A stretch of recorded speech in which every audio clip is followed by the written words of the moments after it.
Good morning. Good morning, Father. And a warm welcome to all who may be visiting St. Vincent's, or maybe you've been away for a while and are back. Welcome back. And all who are joining us through modern technology, welcome to St. Vincent Paul Roman Catholic Church. And I'd like to share with you all a few words of caution about what I perceive to be a growing storm. And as we watch the news, we see a lot of unrest, we see a lot of anxiety, a lot of fear, a lot of turmoil, a lot of violence, a lot of what amounts to anarchy, and it's creating a lot of anxiety. Anxiety is the enemy of faith. Anxiety robs us from a capacity to reflect and grow in the virtue of charity. So, the unrest, I think, may well have to do with a sort of activity before a shift in this country that Pope upon Pope has warned the world about. And I'm talking about the rising possibility of socialism. And it's interesting because a lot of folks will say, "Hey, Father, why are you talking about politics from the pulpit?" Well, it's very interesting because, our popes have actually instructed us, and I have several of them right here written out because I'm not smart enough to remember everything they've said. But Pope Benedict XV specifically says that this topic should be clearly expounded and inculcated in Catholic associations and congresses, in sermons, and in the Catholic press. It was such a pressing problem that the first pope to talk about it really in its current form was Pius IX, who was pope from 1846 to 1878. And he referred to socialism as something that overthrows the entire order of human affairs. The entire order of human affairs. So let's step back to the 1920s in this country, and we started to see socialism rearing its ugly head. A lot of activity, particularly in the Northeast. They had gotten themselves into education, into teachers' unions, into the primary and secondary education system, actually in the state of New York, and tried to essentially change the mindset and understanding of those attending the schools. And so it's been a multi-pronged attack. Who's the puppet master, the adversary? First, what you do is you miseducate the kids, then you get involved in the press, then you get involved in the media, you change the culture of society, you de-evangelize the public, you get people to mistrust the previous generation, dismiss what they have to say, then you take from the church moral authority. It becomes a governmental dynamic to proclaim a moral code, and then all of a sudden, everyone in the country, and then you enforce the moral code, and if anyone speaks against the moral code, they're either a racist or a bigot, by the way. And we see this happening in a lot of socialist countries. I know in the country north of us, if you speak against certain behaviors and activities from the pulpit, it's considered hate speech, and you could be jailed for it. So they also try to squelch the freedom of silence voices from the pulpit. And that's always a Marxist dynamic of control, right? Get control of the press, get control of the schools, get control of the media, and also vilify anyone who speaks against it, and then make it illegal, then silence the church, then strip them of funding and try to shut them down. It always works that way. Look at any of these totalitarian regimes across the world. That's always what happens. Because the church always impedes the progress of socialism, because socialism desires to enslave the individual, strip the individual of rights, and subjugate them to some greater cause that's never clearly defined. So, what are the, don't believe me, I'm just a simple parish priest. What do the popes have to say? So I'll just quote some popes, and you can decide for yourself. Pius IX referred to it as the overthrow of the entire order of human affairs. My goodness, that's quite a statement. You are aware indeed that the goal of this most terrible plot is to drive people to overthrow the entire order of human affairs and to draw them over to the wicked theories of socialism and communism. The wicked theories of socialism and communism by confusing them with perverted teachings. Jenkins, that's a statement. Communism, socialism, nihilism, hideous deformities of the civil society of men, and almost its ruin. Hideous deformities. My goodness. The ruin of all institutions. For the fear of God and reverence for divine laws being taken away, the authority of rulers despised, sedition permitted and approved, and the popular passions urged on to lawlessness, sound familiar? With no restraint save that of punishment, a change and overthrow of all things will necessarily follow.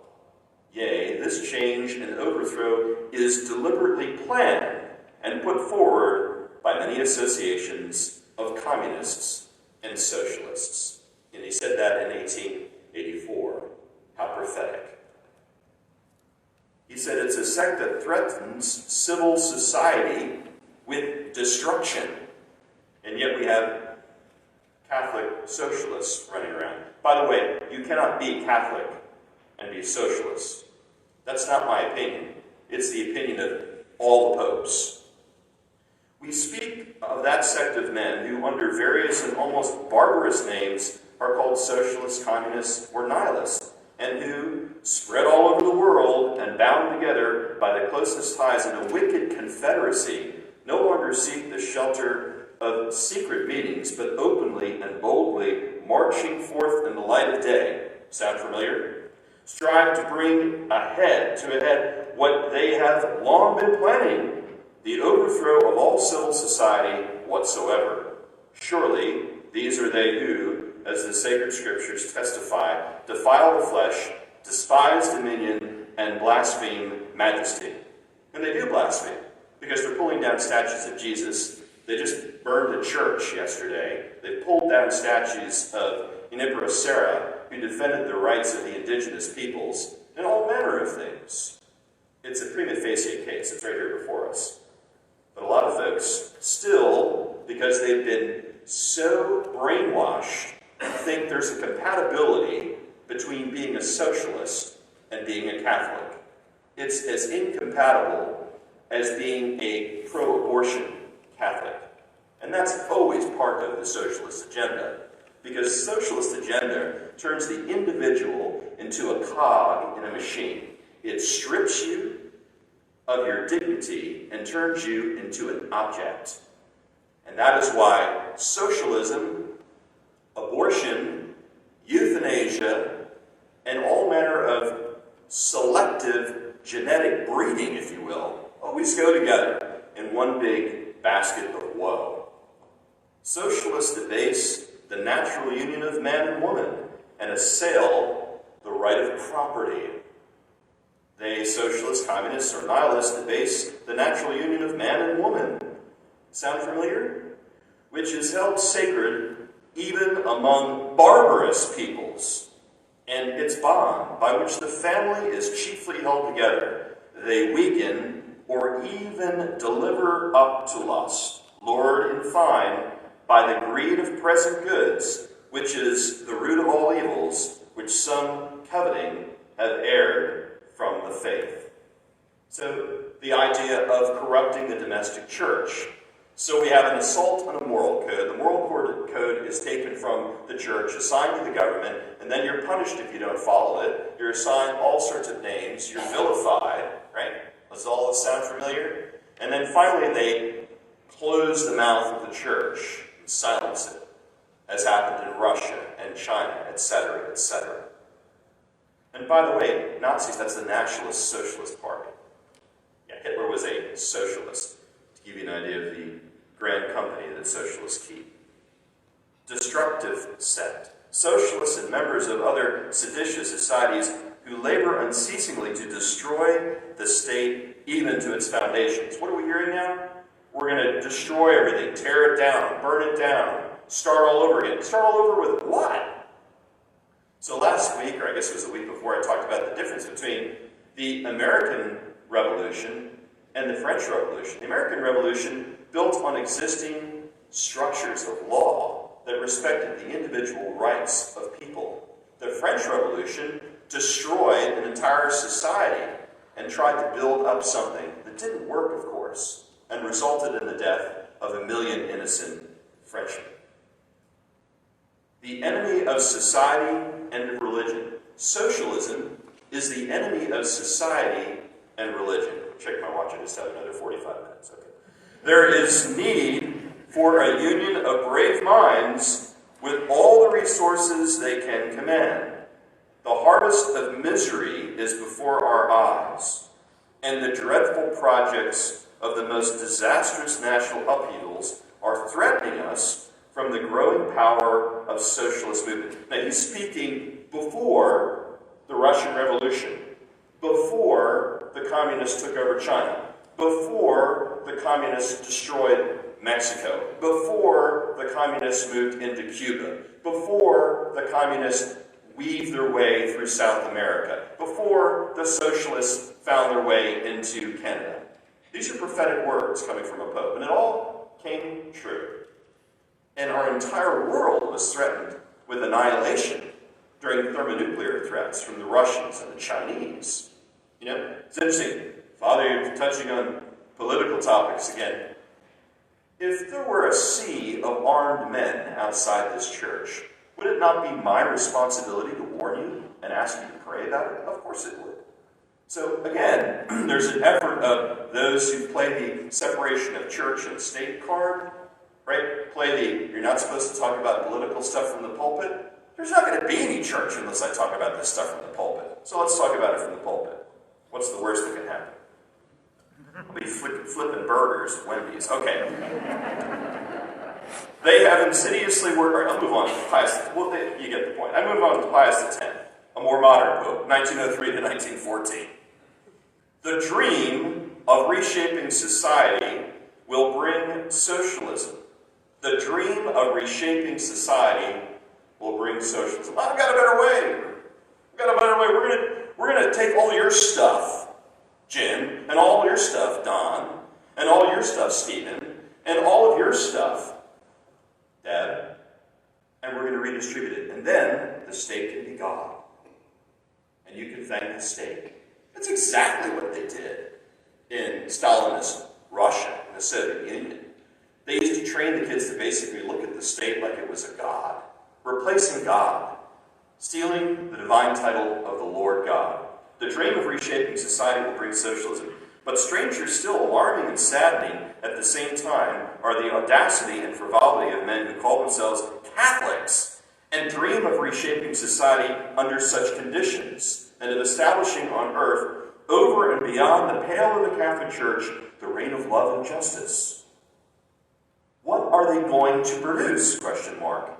A mere verbal construction in which we shall, glowing in a jumble and in seductive confusion, the words liberty, justice, fraternity, love, equality, and human exaltation, all resting upon an ill-understood human dignity.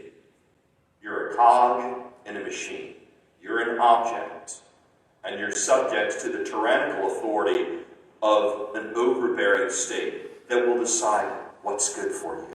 It strips you of your human dignity. That's why socialism is so evil. It will be a tumultuous agitation, sterile for the end proposed, by which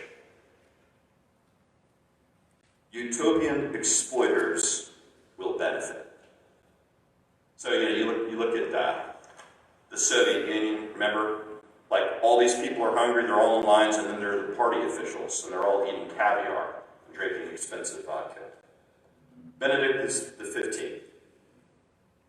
The condemnation of socialism should never be forgotten.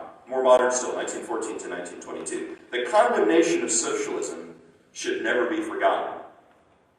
So I'm following his directive. I'm making sure no one forgets it. It is not our intention here to repeat the arguments which clearly expose the errors of socialism and of similar doctrines. Our predecessor, Leo XIII, most wisely did so in truly memorable encyclicals, Rerum Novarum, when he talked about the necessity for individuals to have private property, to own things, or to work for things, to strive for things, to use their gifts and talents given to them by God. And you, venerable brethren, will take the greatest care that those grave precepts are never forgotten, but that whenever circumstances call for it, they should be clearly expounded and inculcated in Catholic associations and congresses, in sermons, and in the Catholic press. Pius XI, 22 to 39, 1922 to 39. Socialism, fundamentally contrary to Christian faith. Fundamentally contrary to Christian faith. And still we have people running around, calling themselves Catholics, pro-abortion, pro-socialism. They're not Catholic. They're calling themselves Catholic to capitalize on your faith. For socialism, which could then be termed almost a single system, and which maintained definite teachings reduced into one body of doctrine, has since then split chiefly into two sections, often opposing each other and even bitterly hostile, without either one, however, abandoning a position fundamentally contrary to Christian truth that was characteristic of socialism. And he wrote that in 1931. So let's move on. I don't want to beat a dead horse here. Let's move on. Oh, here we go. Socialism cannot be reconciled with the teachings of the Catholic Church because its concept of society itself is utterly foreign to Christian truth. Catholic socialism is a contradiction. I'm Catholic, but I'm pro-choice. Why, I've never seen a walking contradiction before. Yeah. Beware of Catholic politicians running around. I'm a socialist, I want to help everyone. But you want to enslave everyone. Freedom is to choose truth and goodness, not license to do what we please. And that's the carrot that's always waved in front of our kids in schools. You know? No, that's so limiting. You should be able to do what you want, realize your dreams, do whatever you want, think whatever you want, be whoever you want. I'd like to be a camel today. It's not happening, okay? It's not a choice. I can choose truth and goodness. That's what my freedom is given to me for, by God. So how does the adversary trick us? Misrepresenting truth, misrepresenting goodness. Socialism is good, communism is good, it's all good, because you get free stuff. It's like getting a free toaster when you open a bank account. Remember that? It's like from the 1970s. Get your free toaster. Nothing's free. They just took your money. Okay? I tried to get a free toaster when I was 17, but they wouldn't let me open a bank account because I was 17. The church will fight to the end, Pius XII, in defense of supreme values threatened by socialism. The church will fight to the end in defense of supreme values threatened by socialism. The state cannot be regarded as being above all. The state cannot be regarded as being above all. And so, and often that's what happens. And I've seen a shift. From the time I was a kid, people used to look to the church for moral authority. Then certain things were legalized, like abortion, and people will say this: Father Adrian, don't tell me what to do, don't tell me what to think, blah, blah, blah, blah, blah, blah. It's like, I'm going to give you truth. This is the way to life, this is the way to death. You choose. Your choice. This is the way to life, this is the way to death. Your choice. You're imposing your moral ideas on me. I'm just giving you truth on a silver platter. look at it, examine it, think about it, reflect upon it. It's always kind of inconvenient because it requires self-sacrifice. So people shy from it. They pull away from it. But then in the same breath, they'll say, well, it's legal, so it must be okay. Oh, now the state is the moral authority. All kinds of weird stuff is legal. Doesn't make it okay. You know, it's legal to evict an 89-year-old and throw them on the street. Is that a good idea? Probably not if you want to go to heaven. John the 23rd. No Catholic, more recent, 1958 to 1963, no Catholic could subscribe even to moderate socialism. It's like the camel's nose under the tent. It's like, well, there are certain socialist concepts that I think are good. I'll just open the door to those. There's certain nice vampires. You know, they're good. There's certain cobras that are snuggly. I'm going to let them in the house. You know what? I'll just put some cobras in the baby crib, because that's a good idea, too. Good heavens. Just a little bit of mercury vapor is okay. It smells nice. Has a fragrance to it. No Catholic, gosh, I'm awfully sarcastic. No Catholic should subscribe even to moderate socialism. We'll leave it at that. All right, how about Paul VI, 1963 to 1978? Getting closer. Has there been any inconsistency? No. Too often, Christians tend to idealize socialism. Idealize socialism. Too often, Christians attracted by socialism tend to idealize it in terms which, apart from anything else, are very general. A will for justice, solidarity, and equality. They refuse to recognize the limitations of the historical socialist movements, which remained conditioned by the ideologies from which they originated. Natural selection, stuff like the horrific work of Margaret Sanger that results in 4,000 deaths a day of innocent children, by the way, mainly in minority neighborhoods. Right? Euthanasia, all of that comes out of this. Natural selection. You are only as good as what you can produce, a socialist would say, although they put it differently. Once you're no longer useful, get rid of it. If there's something wrong with that child, get rid of it. Not him or get rid of it. It. It's an object. John Paul II, getting a little closer.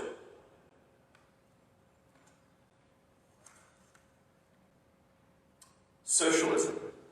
Danger of a simple and radical solution. The fundamental error of socialism is a mistaken conception of the person. And Benedict XVI finally, I could read on and on, but we've got limited time here. We're down to half an hour now. We do not need a state which regulates and controls everything. We do not need a state which regulates and controls everything. And it always, these dynamics in socialist states always squash the voice of the individual and vilify that person, often make them disappear. And recently, the Prime Minister of Canada announced that you could not be a member of his party, but he wants everyone to have their own opinion and own ideas about things, and just, everything's free and open and wonderful. You can't be a member of his party as if he owns it and be anti-abortion. Let me translate that into Catholic language, pro-life. Let me translate that into a new sentence, which actually is closer to the truth. You can't defend the life of an innocent baby and be part of my party, because there's something wrong with you. God forbid you should interfere with infanticide, because then you can't be part of my party. What kind of party do you belong to? And who's heading it? And that's the question. And the answer is not a human being, but the adversary. Because the adversary's plan is to turn you into an object. He cannot attack God directly. So how does he attack God? He attacks his children. And we are his children. We are made in the image and likeness of Almighty God. And Jesus Christ died for us. We are not cogs in a machine. How repulsive a concept that is. How offensive. Everyone talks about being offended. I'm offended by the very concept of socialism, by the concept that a bunch of Catholics are running around in the name of charity, foisting this upon us, abusing the good name of Catholicism, turning away from the law of God, ignoring all of this, that you can look up on the internet in 5 seconds. All of it ignored. What is that sin? Pride. It's evil. Watch out for it. It's coming. Priests exercise the prophetic voice were called watchmen. It's coming. Look out for it. So then the final question. How do we stop it? How do you stop a locomotive, a whole huge train, I mean a freight train with 200 cars, or however many you can have on it, a freight train that's over a mile long? All you have to do is derail it. How do you derail this freight train? With a different type of chain across the tracks. It comes in the form of a rosary. It comes in the form of the Stations of the Cross. It comes in the form of the Divine Mercy Chaplet. It comes in the form of meditating upon sacred scripture. It comes in the form of sacrifices. It comes in the form of corporal and spiritual works of mercy. It comes in the form of a pure heart, a heart that seeks out the sacrament of reconciliation and receives Holy Communion worthily. It comes in the form of holy obedience to the Spirit of God that moves upon us. That is a titanium cable around the devil's neck, and it will derail that train and turn it into dust. Let us stand now and profess our faith.